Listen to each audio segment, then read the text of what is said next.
Good evening, everybody, and a huge welcome to our National Apprenticeship Week Insight Evening. I hope you can all see and hear me well, and hopefully that continues with the technology we're using this evening. My name is Susie Renshaw, and I am the Early and Career Manager here at BDO. We've got a bit of a lineup for you this evening, and I'm going to spend some time going through that agenda briefly with you now. We have put together this evening just to go through some myth busting around apprenticeships to give you a really good indication of what we do as a business, as a firm, and what we can offer you as well. In terms of the lineup this evening, we are going to be hearing from our managing partner, Paul Eagland, who's going to talk to you a little bit about his journey. We're going to hear from Zoe, who's from the ICAEW, and she's going to talk to you a little bit about the professional qualification route. We're also going to hear from one of my colleagues, Eagle. He's going to take you through the assessment process and a little bit more detail about our business streams. And finally, we're going to have a quick break before we go into a Q&A session. So I'm really hoping you find this information informative this evening, and it changes some of your perceptions that you may have about apprenticeships. We're also going to be doing some polls, which you'll find in the chat and poll section on the right hand side. So please do engage with those throughout the evenings. We're really looking forward to hearing from you a bit about your opinions, and we hope it's an interactive event for you this evening. So without further ado, I am going to pass over to Paul to tell you a little bit about his story.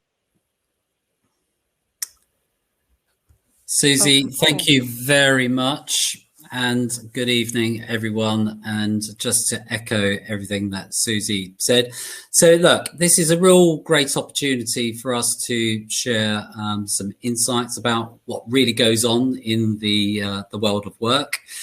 And in particular, what happens in the world of BDO and what it's the experience of training and qualifying as a chartered accountant. So look, I've been asked to share my story, and I suppose that the first most important thing to say is, look, each and every person is definitely different, and each and every person I would encourage to obtain as much information as you can about the options open to you, whether it's direct apprenticeship for a firm like us, and or of course your evaluation of whether you take further education and or do other things. So I can only share with you my story, and my story is to me it's quite straightforward, and to others they tell me it's not straightforward. But look, I will tell you which is I grew up in Walthamstow, which is in East London. I grew up in, I suppose, what you would call a relatively poor family, very working class. I had 3 brothers and 1 sister, shared a bedroom with 3 brothers, and I went to the local comprehensive school in Walthamstow. So the people around me were not professionals. They were all working class individuals. My father was a docker working on the river. And so I didn't really have anyone in my life, friends, family, or relatives who could provide me with any insight actually into the world of work. And so, like a lot of people, certainly the friends that I grew up with, I basically went to school, worked my way through school, and from time to time would have a session with the careers officer. And again, you've got to remember that I went to school in the early 70s. And there was no such thing as the internet. There was very little guidance, in my view, as to the opportunities open. Anyway, so look, I ended up working my way through school, and the schools that I went to were not academic at all. To give you, again, some insights there, when I did my A-levels, I think 3 people in my year had the opportunity to go to university, and I was one of those individuals. And it just so happens that I was okay at maths, and which I found really interesting as a subject.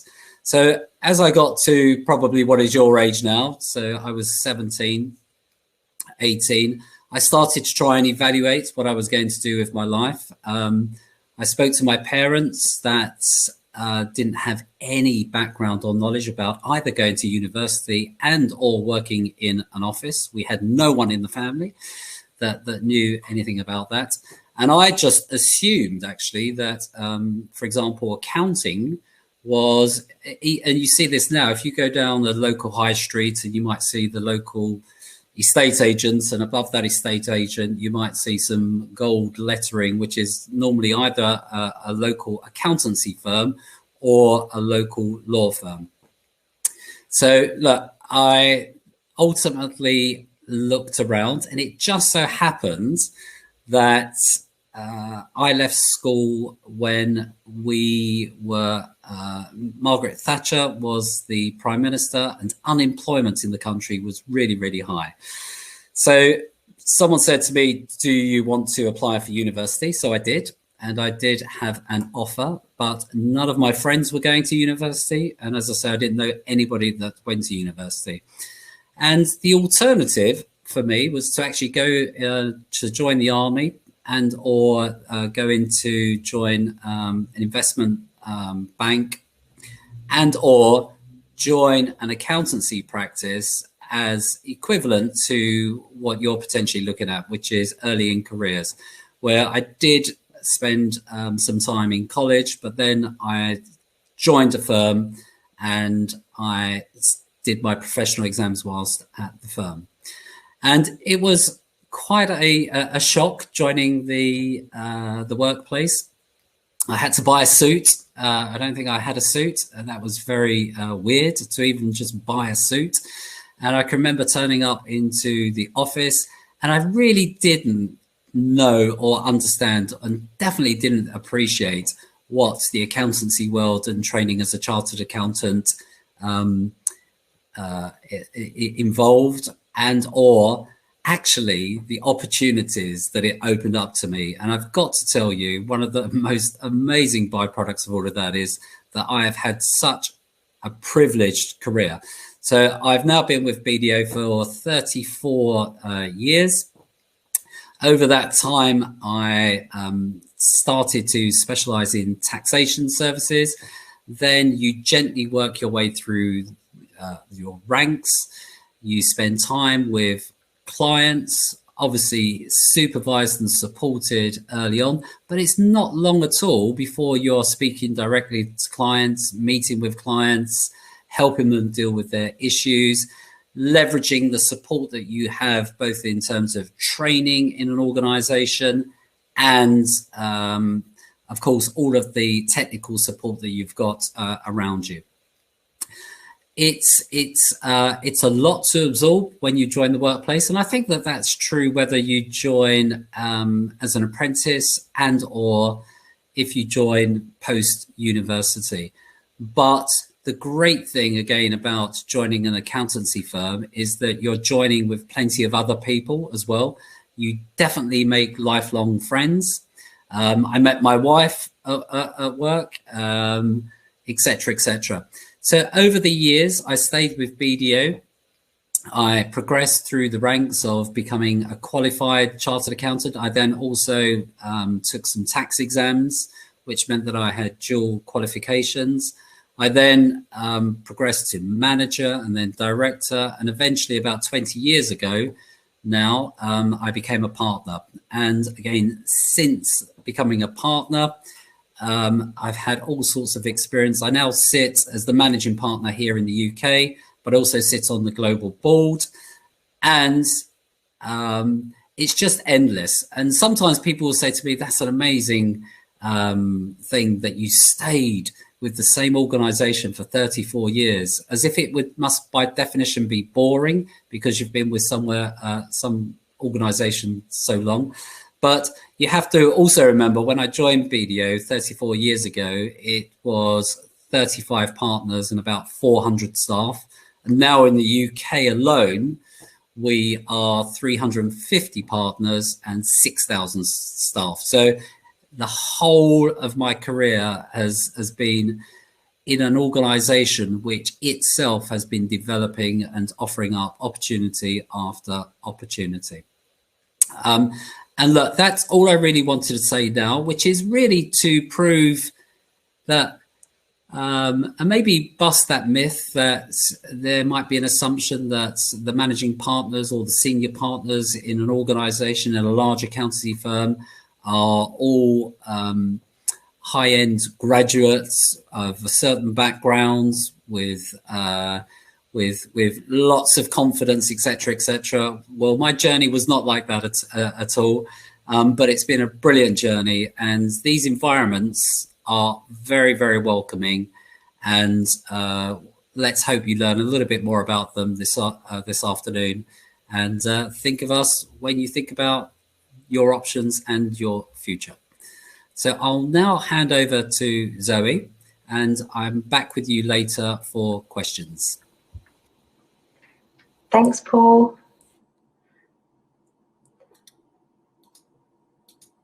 So I'm Zoe, and I am from ICAEW, which stands for the Institute of Chartered Accountants in England and Wales.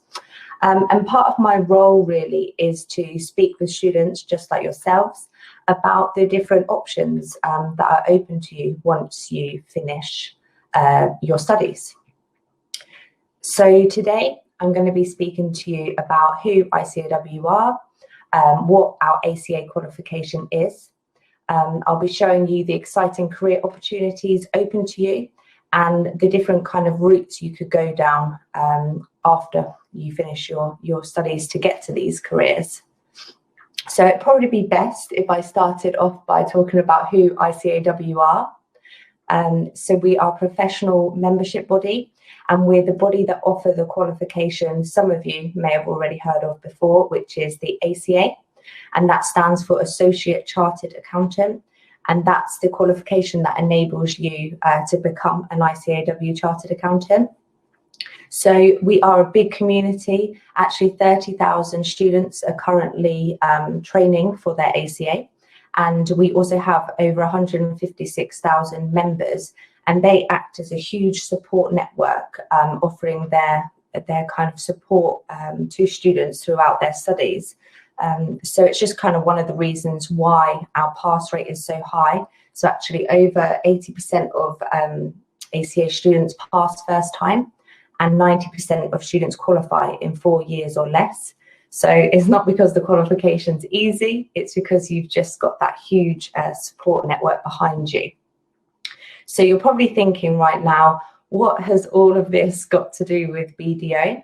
So we work with over 6,000 employers, including BDO, and this is where your journey to become an ICAEW Chartered Accountant really starts, because you find an opportunity to train with an employer. So you don't work with ICAEW directly, but we partner you up with an employer to develop your knowledge, skills, and experience as you progress through that career. So what are the career options open to you? So as I mentioned, there's so many different employers, over 6,000. It just means that the amount of roles and opportunities open to you are really varied. And long gone are the days where chartered accountants are kind of stuck behind their desk all day, number crunching. So actually 96 of the world's 100 brands employ an ICAEW Chartered Accountant. And this is because not only are you gaining a qualification to become an ICAEW Chartered Accountant, but you're gaining all of those skills to become a business leader. So on the screen, you'll be able to see, next slide, please. Yeah, so on the screen, you'll be able to see all the different kind of roles open to you. And you'll see there that it's not just, next slide. Yeah. It's not just chartered accountant at the end. Just because you've got a qualification as a chartered accountant doesn't mean you have to become a chartered accountant. So with those kind of different roles open to you, you've also got a lot of different industries you could work into. So it's really important that you kind of think about what you are passionate about. So maybe you would like to work for a public organisation, or maybe fashion, or even a charity. All of these kind of industries need those big ideas of a chartered accountant, because they're thinking about the bigger picture. Their problem solving, and of course is needed in all roles and industries. So where does your kind of career journey to become an ICAEW chartered accountant start? Next slide, please. So there's, we already spoke today that there's a lot of myth busting that we would like to do. And this is one of the myths. You don't have to have gone to university to become a chartered accountant. And on the screen here, you can see the different routes open to you. So even though there are a couple of different options, there are some kind of key steps that remain the same. So if you go on to the next slide, please. So we would say finish school or university, and of course, if you want to do university first, and these can be with A-levels or a degree in any subject. You will then need to find an authorised training employer to support you. So for example, as I mentioned, we've got over 6,000, including BDO, and you will enter a training agreement with them. You will then complete the 4 elements of the ACA qualification. So just very briefly, it's work experience, which you will complete on the job with that authorised training employer. You've got exams, so there's 15 exams in total. There's an ethics program, which is all to do with, well, you're dealing with people's money at the end of the day, so making sure that you can make those ethical decisions. And also a personal development element, which is about, as I mentioned, you're not just getting a qualification to become a chartered accountant, but you're gaining the skills to become a business leader. And once you complete those 4 elements of the ACA qualification, you will be recognised as an ICAEW chartered accountant. So I'm just going to play a quick video now to just show you some of the real great benefits of doing an apprenticeship.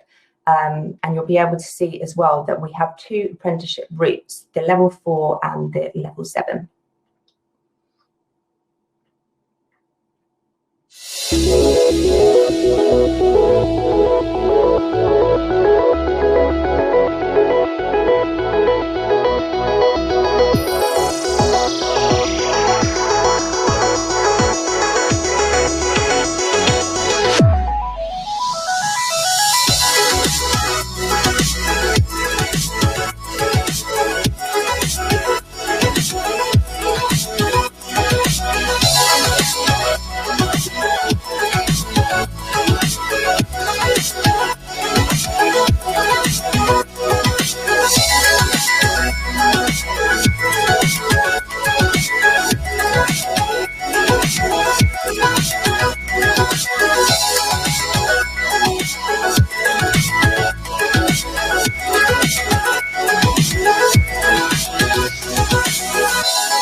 So as you can see from the video, we have 2 apprenticeship routes. So the level 4, this is where you will complete the first 6 modules of the ACA. And this can be used as standalone qualification, which we call the CFAB qualification.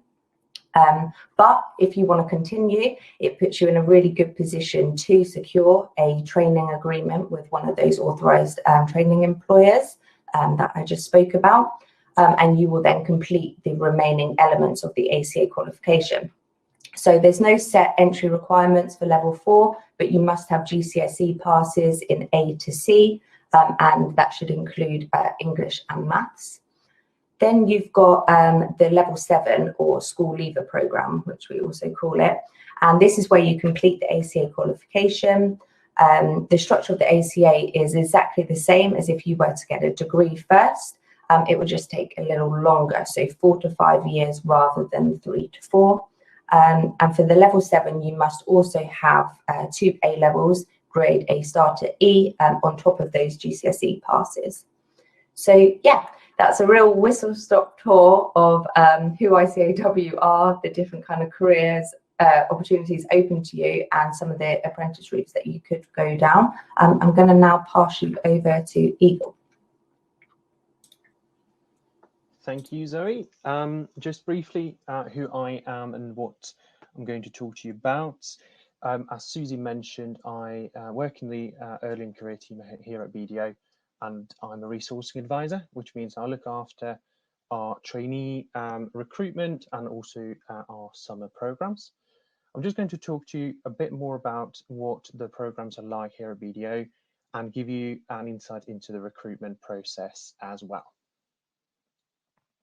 So BDO UK, as Paul alluded to, is part of BDO globally. So it's a network organization which has an annual turnover of $10.3 billion.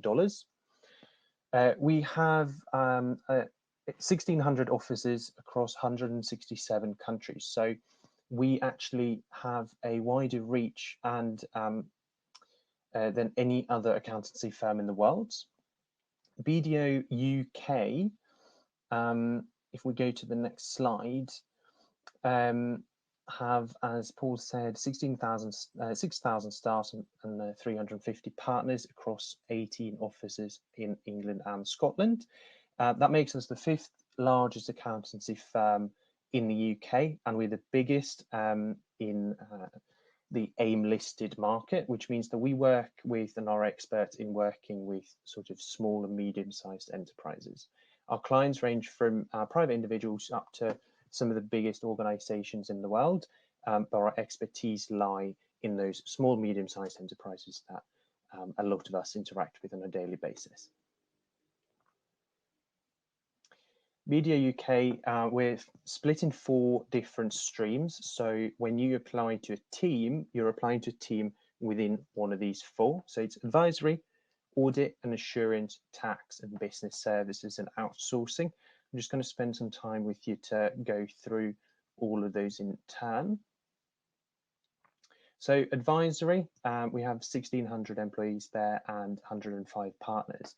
And what they do is that they are experts in certain situations that a company can find themselves in and work with those companies to develop solutions to problems that might occur. So, for example, our business restructuring team work with companies that might be going insolvent or are struggling financially. So business restructuring go in, they work with that client either to reorganize the business and save it or guide them through the insolvency process.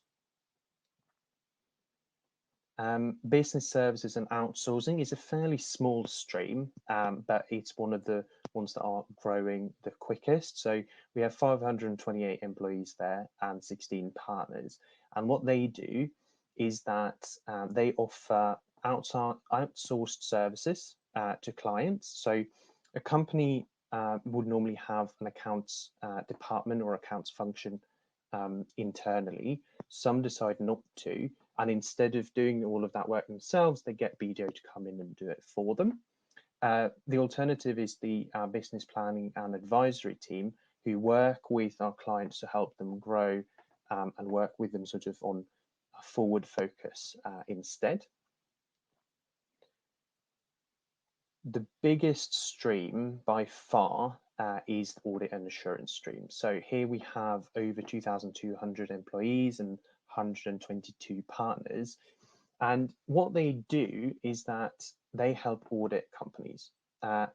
companies need to have their financial statements checked to make sure that they are accurate and fair.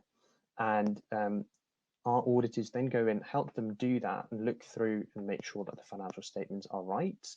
You can work in different areas. We have a lot of experts in, for example, working with charities and not-for-profit sector.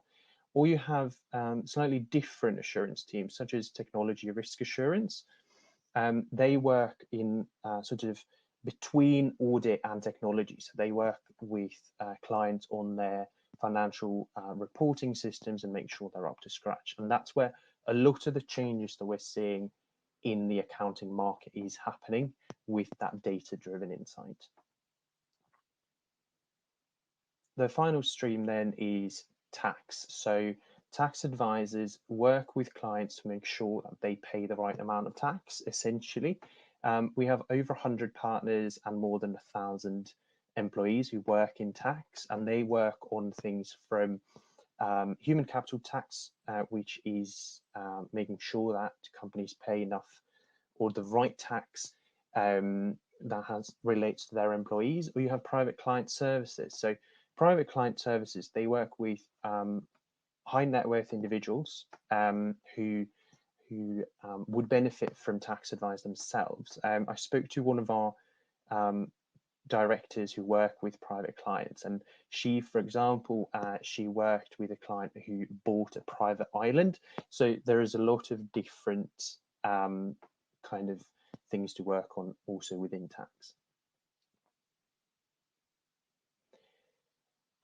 When you join on what we call the early career route, you sort of have two options. So one is the graduate program. That's when you go to university, you finish a degree there, and then you join us as a trainee for 3 years. You get your professional qualification. Most of our trainees do the ACA, like Zoe talked about, and then you become qualified and you stay with us and continue working in the team that you've been with for 3 years. The alternative is the apprenticeship program. So instead of going to university, you would join straight after school or college. You work with us for 4 years.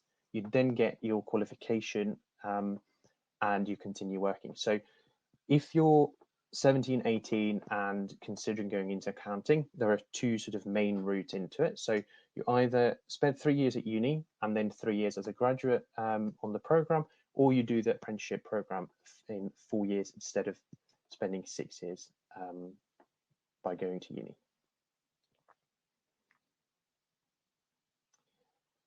We also have some summer programs. So a lot of you might not be in your final year. You might want to know more about what we have to offer.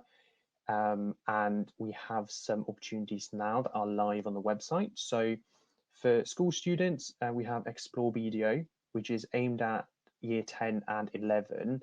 It's a virtual insight week. So you do it from home. It's a great way to get to meet different people across BDO, get an insight into what we do and what a career with us might look like. If you do well on that program, you might then be fast-tracked onto the year 12 virtual insight week the following year. For those of you in year 12, the virtual insight week allows you to apply for the team and the location that you would like to join as a trainee, or you would like to explore the opportunity of joining. And it allows you to network with that team, get training and really get an insight into what the day-to-day would look like. It's designed to give you an overview of what the career can be with BDO. And if you do well in that week, you might actually leave and go back to year 13 already having secured an apprenticeship, which means you don't have to deal with a lot of applications in your final year. Obviously, we do similar things for university undergrads as well. So Black Heritage Insight Program for those in their first year of a 3-year course, or the Undergraduate Virtual Insight Week, which is for penultimate year university students. So that's a bit about our programs and our teams, and I'll now talk a little bit about our application process, just to let you know what it's like and how you can do well. So it's a 3-stage process, fairly simple and straightforward. So online application form, which is just do you meet our academic criteria, and what are your contact details? No need for a cover letter or anything like that. You then move on to do the online interactive assessment. We call it HyperY. It's 45 minutes. It's a mix between video interview questions and online testing. If you're successful there, you get invited to a virtual assessment centre. Again, you all do all of this from home. If you do well, then you get an offer at the back of that. So HyperY, or the interactive assessment, is one of the things that a lot of people ask about. So it's a digital assessment tool that allows us to identify people with potential. Obviously, when we're recruiting for apprenticeship roles, we're not expecting you to necessarily have any work experience or any relevant work experience. So what the HyperY does is it allows you to showcase the strengths that we look for. So it has 3 components essentially. So numerical intellect, so that's how do you deal with numbers and that sort of thing. Verbal intellect, and also behavioral assessment. So behavioral assessment would be how would you act in certain situations. There are 4 things that we look for that we know are critical to making you a high performer. So applied intellect, digital mindset. That doesn't mean you have to be techie and very into computers. It just means you have to be open to that technological change. That's something we have seen probably has changed the accounting profession a lot from when Paul started as an apprentice, and it's about being open to continuing that development with us. Creative force is about being a problem solver and sort of being an agent of change. And then grit is also very important. So it's about being resilient and dealing with difficult situations. So how can you prepare? There's a lot of things you can do. The most important thing is to sit in a quiet room, away from any disturbances. The cup of tea can wait. Just sit there, focus on the test, have everything you need to hand, pen, paper, calculator, etc., and practice. So once you've applied and you get the link to do the HyperY test, you'll also get a practice test to do.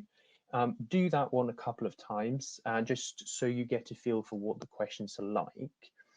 For the video interview part, dress as you would for a face-to-face interview. Believe in yourself as well. So it's very tempting to have notes next to you and sort of read off those.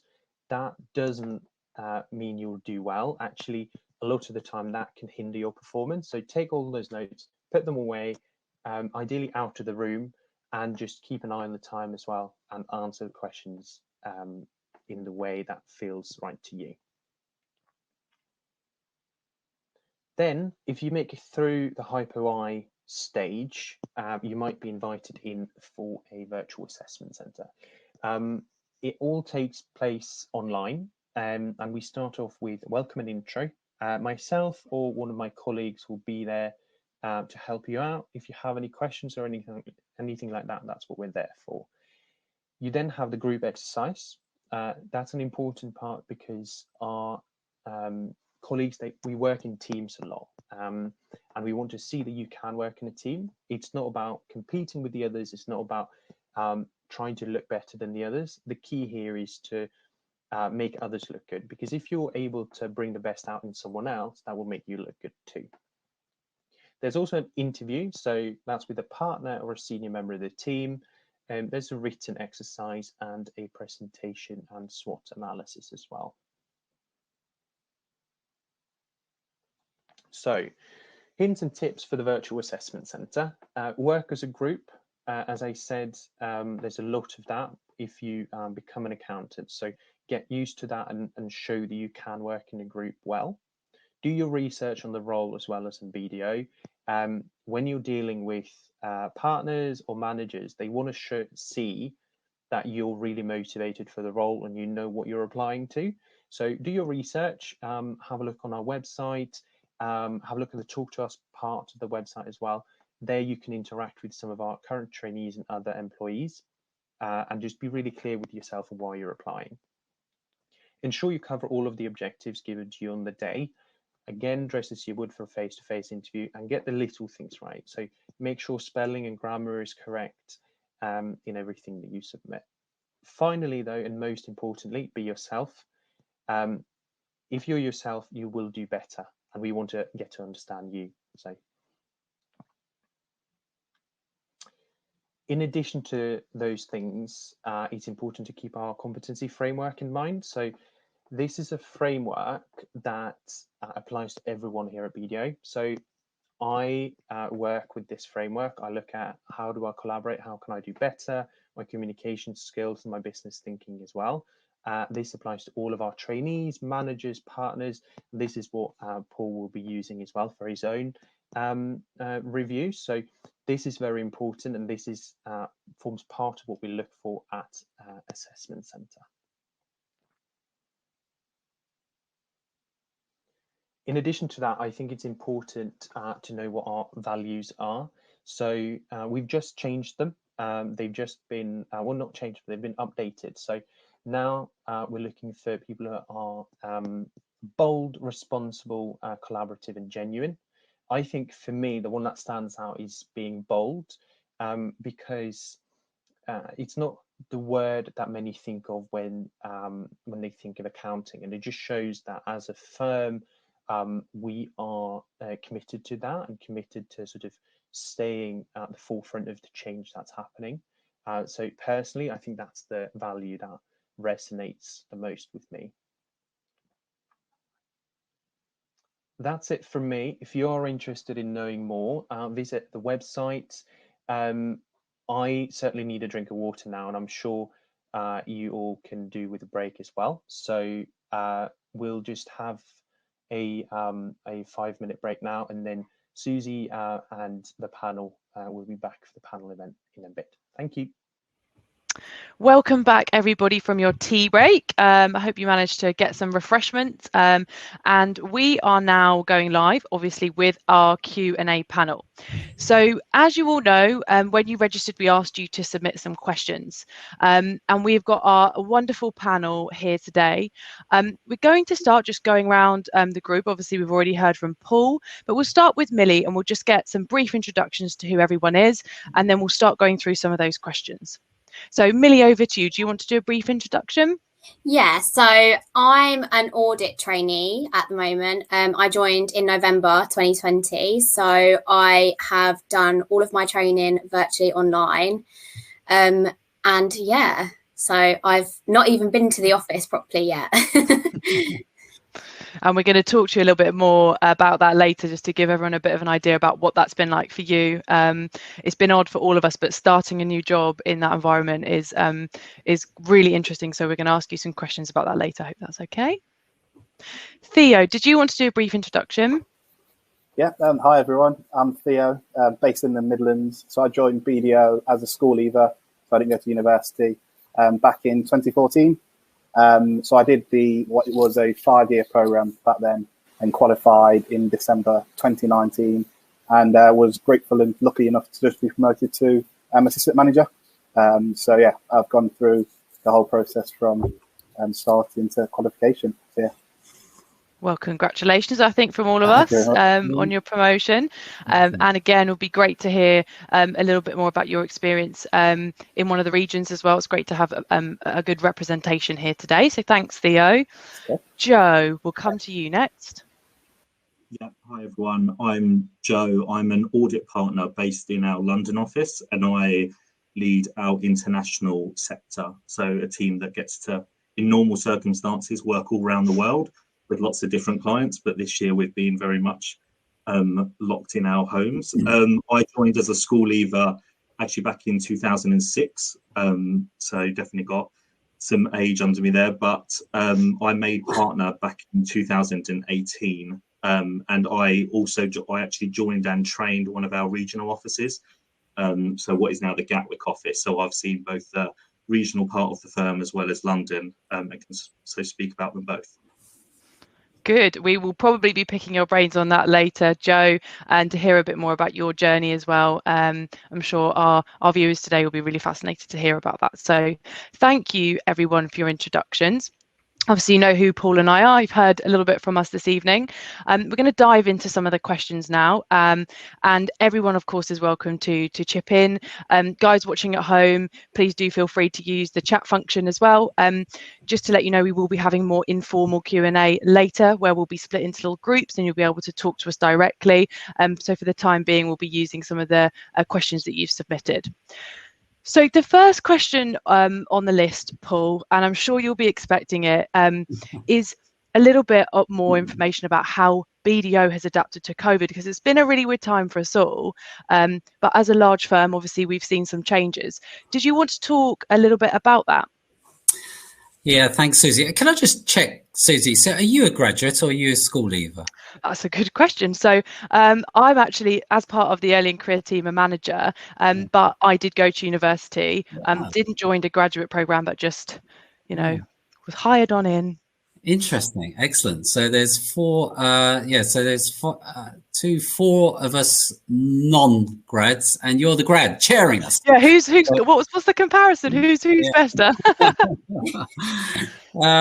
Look, so COVID, and just to help people understand how we as an organization have reacted and then responded to COVID. So I was saying earlier, actually in another conversation, as COVID sort of grabbed the headlines here in the UK, there was a part of me that just didn't really believe that we were really going to go into lockdown. And as the news worked its way up the agenda, it didn't actually give us much time to plan. So if you think we are 6,000 people, and generally I'd say less than 600 of those were working remotely on a daily basis prior to COVID. So some people worked from home from time to time, and or they might be working remotely using their PCs, etc. Now, the good thing is, prior to COVID, we had invested a huge amount of money, probably tens of millions over the last 3 years, to make sure that our IT systems were pretty robust and that people did have access to software such as Teams, you know, the Microsoft equivalent of Zoom, or even the equivalent of this Hopin. But you know what? People didn't use it very much. They generally used email and face-to-face meetings. So we found ourselves being instructed by the government, basically, to close the offices and ensure that our people were safe and secure. So we went through a bit of shock. It was very difficult to read whether or not the country was going to survive economically. No one had ever experienced anything like it, but bit by bit, we did some very calm thinking.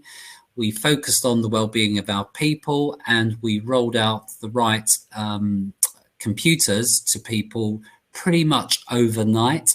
And within 2 or 3 days, 6,000 people were working remotely. So it was amazing.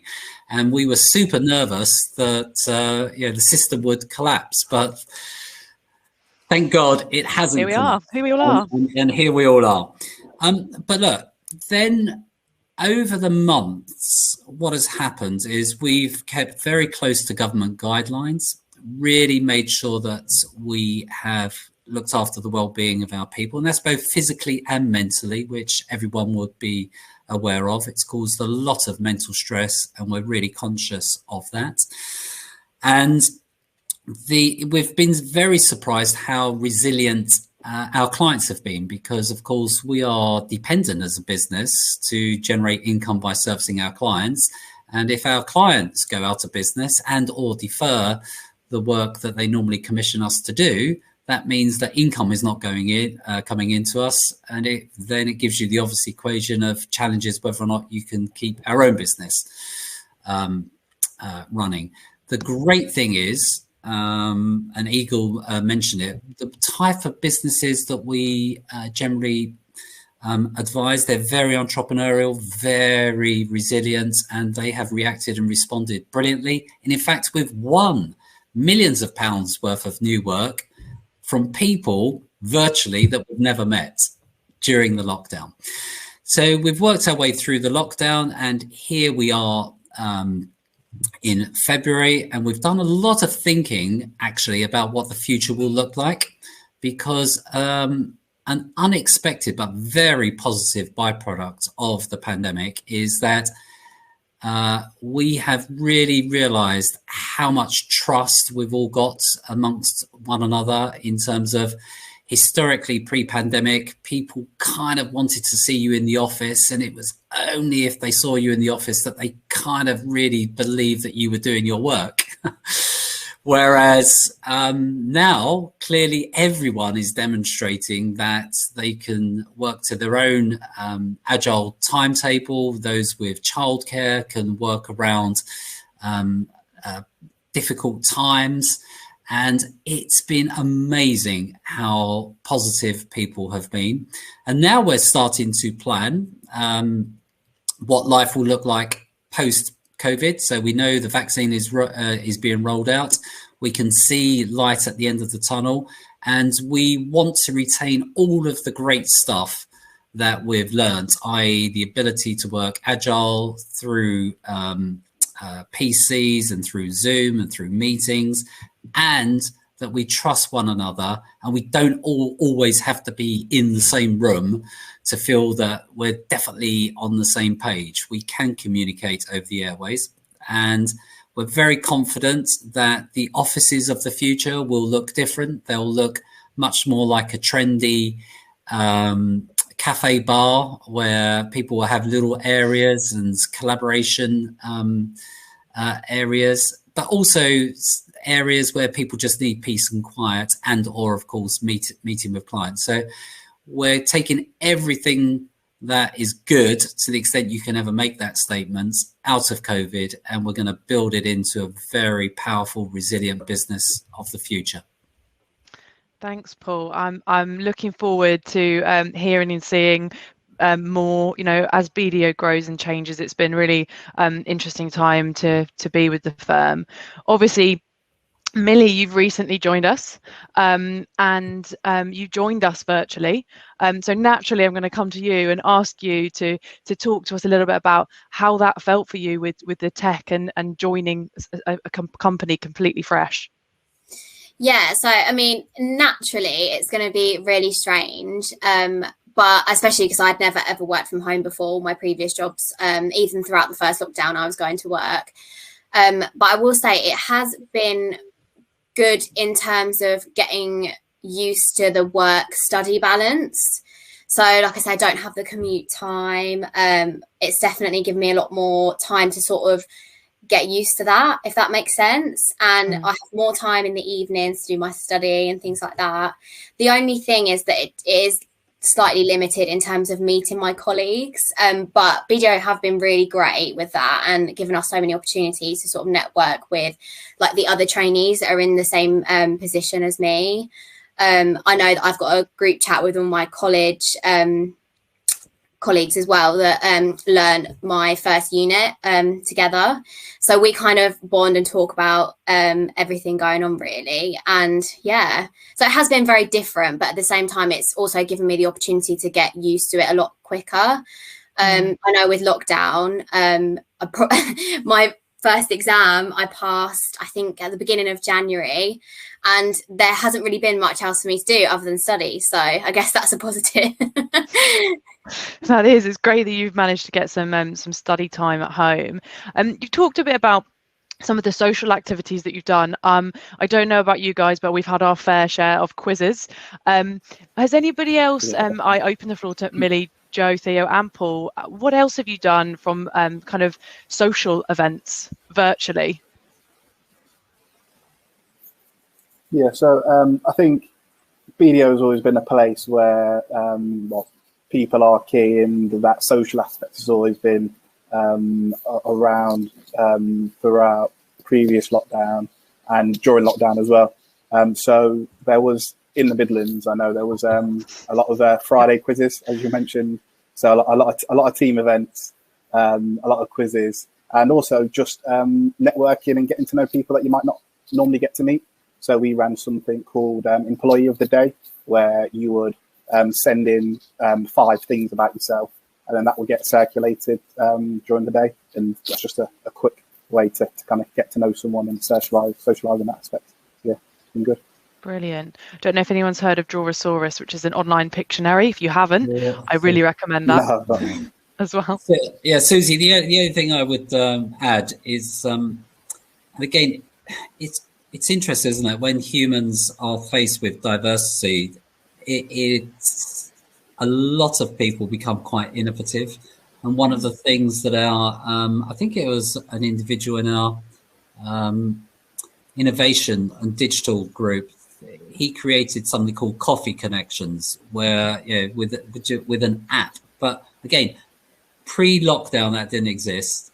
It was in his mind, and then he created it, and now people can just hook up with other people from across the country and just have a coffee chat. And of course, that will continue when we're all back, and it will be physical coffees as opposed to just virtual coffees.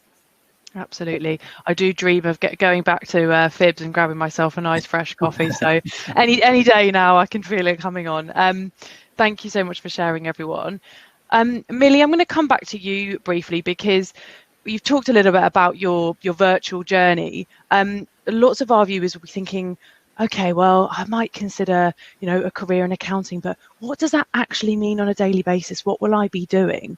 So I know we talked before about you starting client work, but would you be able to talk a little bit about what an everyday in the life of Millie looks like? Yeah, so I said to Susie before this that up until recently, I've only really just started doing client work because obviously I joined in November. So especially with the school leavers, you do get a lot of training and you spend a lot of time doing your first unit at college so that you can get that background knowledge on accounting before. Like there's no assumed knowledge where it comes to our programs at all. So yeah, I've only really been doing client work for the last few weeks, but like in terms of sort of a typical day for me, especially as a fairly new trainee, I would say most of the time I'm reporting to one of the audit seniors in the audit team, really. So I'll just be asking them if there's anything that I can assist with.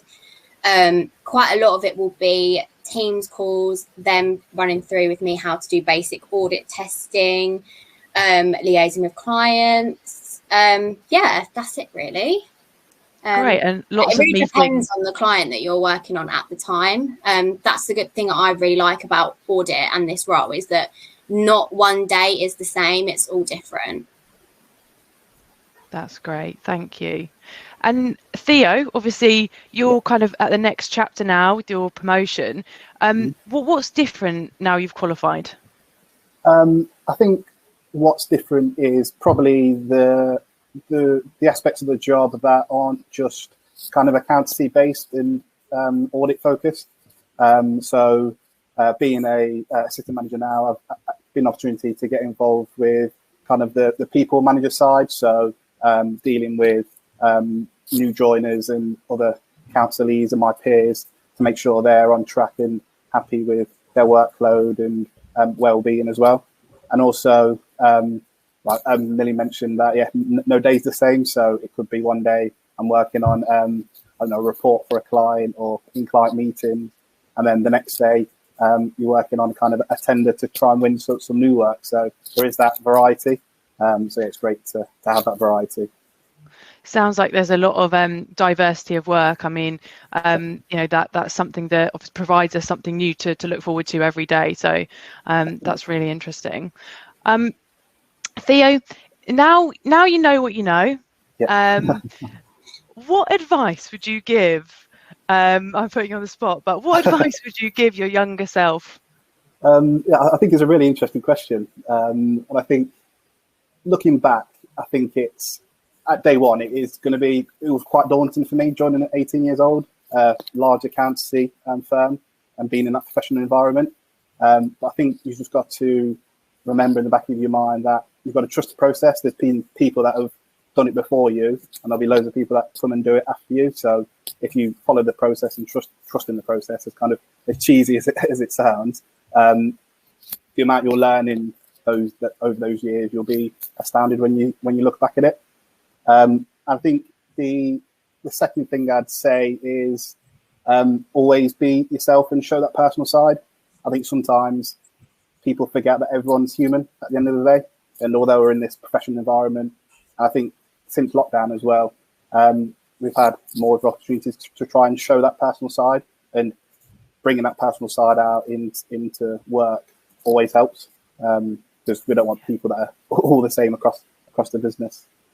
I think that's a really good point. Takes us a bit back to those values, doesn't it? As well, and just thinking about, how we're all different people, and really strangely being at home and just seeing someone's home actually gives you a really interesting insight into a bit about them. I think for my team, more often than not, it's, oh, the cat's in here again, give me a second. But it's all those kinds of moments, or, someone's children coming in and me having a nice chat with my colleague's child. And I never would have had an opportunity to do that before, but actually I'm getting to know them better. I don't know if everyone else is finding the same. No, definitely, I'd agree with that. Yeah. Joe, I'm going to come on to you now. We've talked a little bit about kind of Theo's experiences, Millie's experiences. Would you be able to talk a little bit about what opportunities are available after an apprenticeship? Obviously, you've been through it yourself, and you spoke a little bit before about the different teams you've been in. Would you be able to share a bit about your own journey? Yeah, absolutely. So I actually joined an office that relocated, so it doesn't exist at the moment. But as I said, I trained in the Gatwick office, predominantly in audit. But in our regional businesses, sometimes you are, based on capacity of staff, you are able to experience in some of the student recruitment, some of the marketing, actually work with tax certain days. You do really get a well-rounded experience. At the end of my 4 years of training, I did a secondment to our training group. I actually did it for personal reasons, because I really was quite a shy person, and I wanted to be able to present more confidently and be able to grow in a different way that wasn't sort of technically minded. And it really was a great experience. I got to work with people I still am friends with now, in and outside of the firm, and really built up a huge amount of sort of like personal skills. And the greatest thing I think about sort of what I've managed to achieve with the firm is actually my team is completely new and was created based on an idea like Paul was talking about, an idea that I had, that the firm supported. And I've been lucky enough to be able to actually build a business within our business and really drive that forward. And I think to think I had all of that opportunity before the age of 30 at a company as large as ours with such a global footprint was something I never imagined when I joined back in the late 2000s. And I definitely, even going through the appraisal processes with our people at the moment and the interim reviews, I'm really passionate about seconding, trying something new, getting that experience. And I always say that one of the biggest advantages of working for a firm of our size is you get all of the opportunity, but we're also quite nimble still, and we can actually, as I said, something that didn't exist when I was going through now does, and so that will be a positive for someone coming through in the future. So I think you've got to take all the opportunities you can. Thanks, Joe, just to remind me, how old were you when you became a partner? Wow. I was 20. Really good. Very impressive. Very cool. Yeah. Joe, I really enjoyed listening to your passion in what you were talking about there, and I do have these conversations with my team and as part of HR as well, that the opportunities are really what you make them, and like you say, being in a company our size, I find gives you those opportunities to make your own path. So that was really interesting hearing about your passionate story. I've got a little bit of time left. I'm going to do a loop full circle back to Paul with this question. We've talked a bit about the apprenticeship opportunities and what that means to us as BDO. For the parents and students watching today, they might be finding, gosh, there's so many opportunities out there. How do I choose? What do I choose? Why BDO, Paul? Why should they choose us?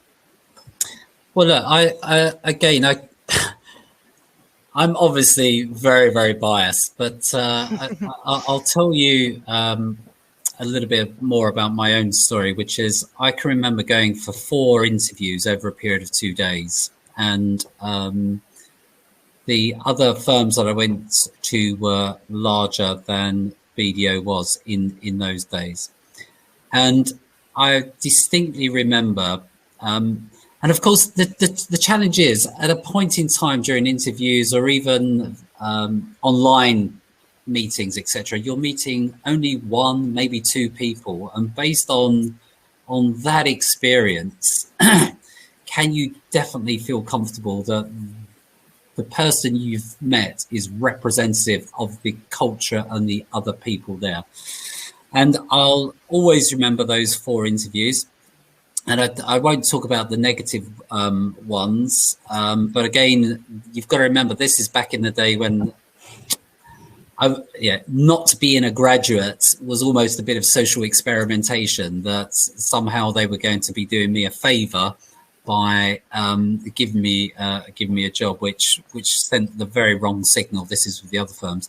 And the person that I met at BDO was a guy called Philip Spencer, who's actually only just retired 2 or 3 years ago. And he just used these words, which is, look, Paul, the difference is here, you can just be yourself. And I can remember, I know that certainly my business vocabulary wasn't very developed in those days. I had a very heavy East London accent, and I was a bit conscious of those things, but he just put me at ease. And that culture of being yourself, where you didn't have to dress in a particular way or follow a particular sport or follow a particular line of education, was just so refreshing, just so refreshing and powerful. And it's a culture that I've loved ever since. And now that I'm privileged enough to be the managing partner, my own ambition is to leave that legacy where people who join us truly feel that they can be themselves, and whatever that means to them in their own minds. But you don't have to look like, behave like other people. You are here because you've applied and we've invited you, so that the bargain has been struck, and we will definitely deliver on our piece of that bargain. And you will make tons of friends. You will meet loads of amazing clients, and the opportunities are endless. They really are. Actually, I want a job here after saying that. Apply now. Apprenticeships are open, Paul. It's not too late. Thank you so much. It's an absolutely brilliant way to finish the session. We're now going to move across into the sessions where you'll be able to ask more personal questions over chat, and we'll be on camera and we will be there to try to answer those to the best of our ability. So we'll see you over in the sessions shortly, and thank you so much to all our panelists. Speak soon.